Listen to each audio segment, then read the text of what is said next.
So in today's video, we're going to be talking about my top 10 things to see and do in Mexico City. So Mexico is already quite a popular holiday destination here in the UK, with most people going to Cancun for a bit of winter sun to stay in the hotel zone, which is a strip on the edge of Cancun. But I want to talk about somewhere that's a little bit underrated. So I visited Mexico back in 2017 for Dia de los Muertos, or the Day of the Dead, which also happens to be my birthday. Great day to be born if you're a goth like me. So we went for 3 days and we packed in a lot of stuff. So first of all, a few statistics about Mexico City. It has 16 boroughs and the largest populace of any city in North America. Yes, that's right. It is more populated than New York. It actually has 21.3 million people in the greater area. And that makes it the second largest metropolitan area in the Western Hemisphere, losing out only to Sao Paulo in Brazil. So without further ado, here is my top 10 favourites. So number 1, explore the local areas with a walking tour. So I'm a big fan of walking tours anyway. They're a great way to see new places and hidden gems that you wouldn't normally see. And that's especially true of Mexico City. As it's such a big city, you've got no chance of seeing everything in one trip. So if you go on a walking tour, it's a great way to quickly find your bearings a bit better and to ask your guides, who will all be local, where do they recommend going to visit and to eat and drink, and I'm sure they will have plenty of recommendations.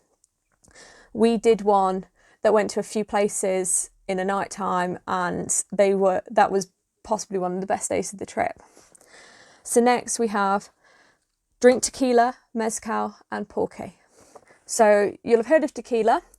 Tequila comes from a specific type of cactus. It comes from the blue agave, and it's made by squeezing the hearts of the blue agave to get the pulp out and then distilling that. Now, mezcal is very similar, apart from it's not made from specifically the blue agave. It's made for any one from a range of 30 different agave plants and then is distilled the same way. So some would say that it's more unrefined compared to tequila.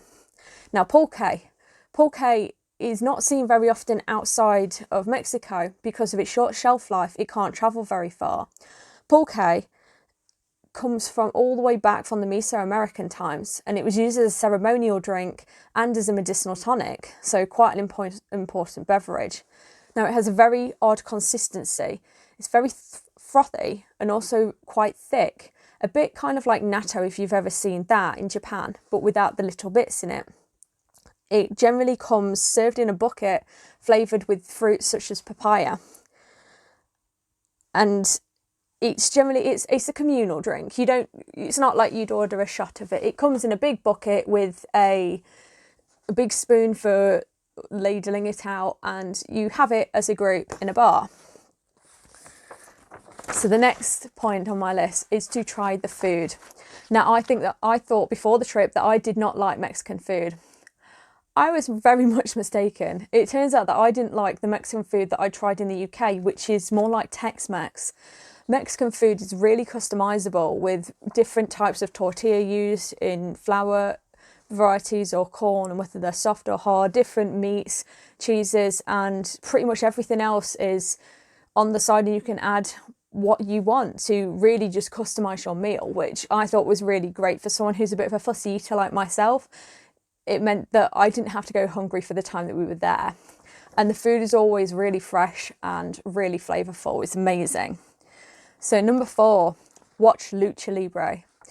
So Lucha Libre is the wrestling that is popular over there. It's a bit like WWE if every wrestler came out with backup dancers, wore masks and capes, and had even fancier outfits than what you see in WWE. And one of the things we really liked about it is not just the whole kind of show.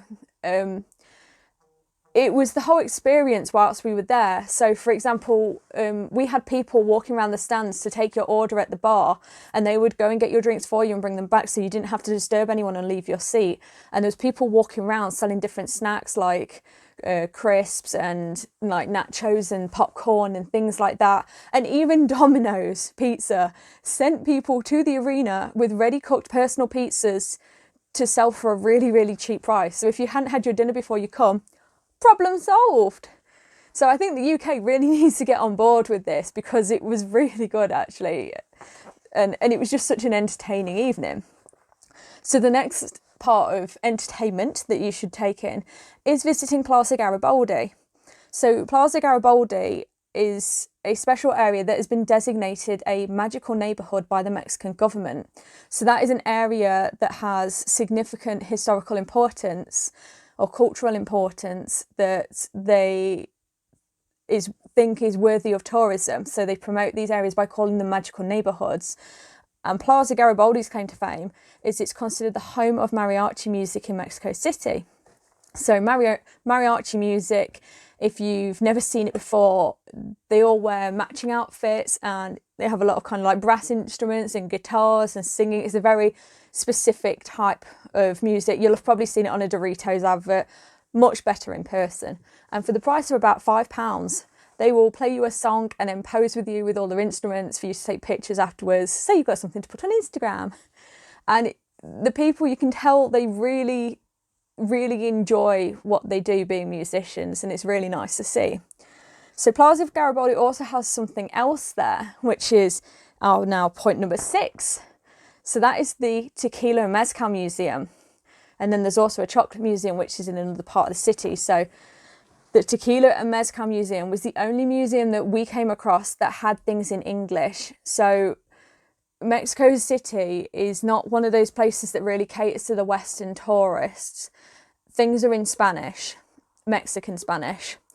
But the Tequila Museum was the only place that we saw anything in English, which was odd because it was a little bit of a walk out of the main city centre and we were the only tourists in there.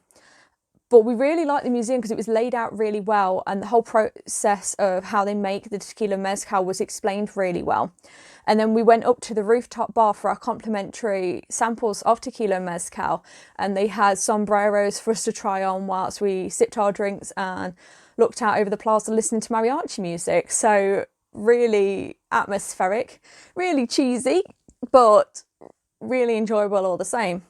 The chocolate museum, the real good part of that is at the end, or you can just walk in, it's the cafe. They have a lot of chocolate themed food there. So we had chocolate enchiladas and chocolate mole, and we bought some chocolates to take away, and it's all handmade in the shop and it's really good.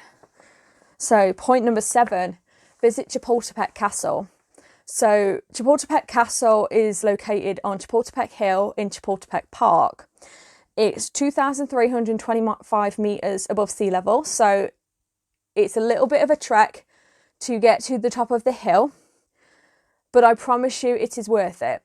The view is phenomenal. It's debatably one of the best views that you will get of Mexico City, as it's slightly just on the outskirts of the city centre, and because of its high altitude you can look down on the city and really get some great views.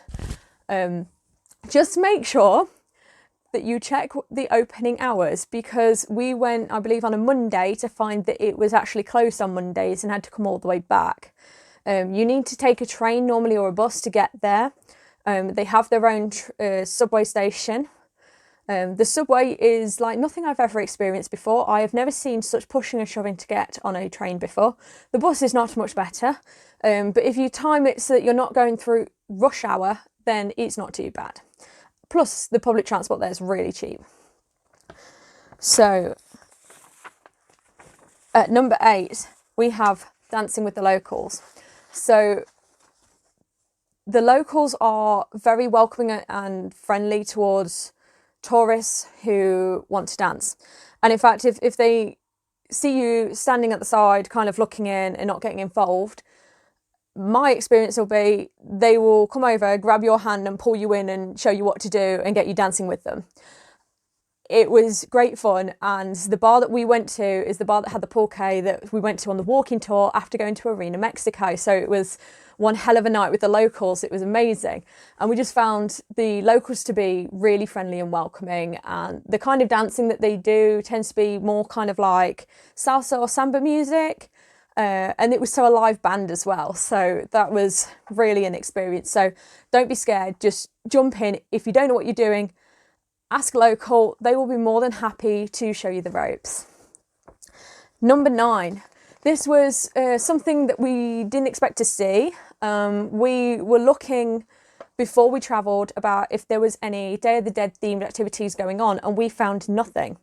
But whilst we were there, I believe it was the Saturday, we were just sitting in a bar and then we heard music and I was like, oh, what's that? And then coming down the road was a Day of the Dead parade that lasted for about 30 minutes. That's how long it took for all of the floats to go past. And it was just a really amazing kind of party atmosphere, everyone in good spirits. The floats were amazing, the dancing was amazing, the music amazing, everybody in a great mood.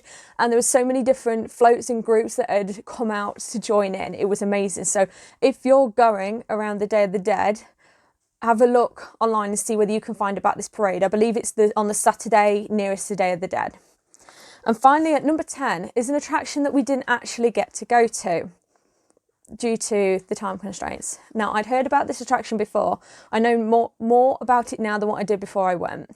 But you need a day to visit because it's a bit of an effort to get there. So it's known as the Isle of Dolls, or in Spanish, I'm sorry because I'm about to butcher this, La Isla de las Muñecas. Something like that, I'm sorry. So you'll have probably seen pictures online of this place. It's the place with all the creepy looking dolls hanging from the trees. The story about this goes that there was a man that lived on the island called Don Julian Santana Barrera who found a doll floating in the water of this isle, and he believed the doll to be the belonging of a little girl who drowned, and he hung the doll up to try and protect him from her spirit. And more dolls seemed to keep washing in, and he would take them out of the water and hang them in the trees to try and keep away these vengeful spirits. And word got about, especially after he died in 2001, and tourists often come with dolls as tribute to hang in the trees. Now, the reason why it takes so long to get there is A, it's on the outskirts of Mexico City, which is very big, but also the only way you can get there is on a trajinera, which is a Mexican gondola type boat.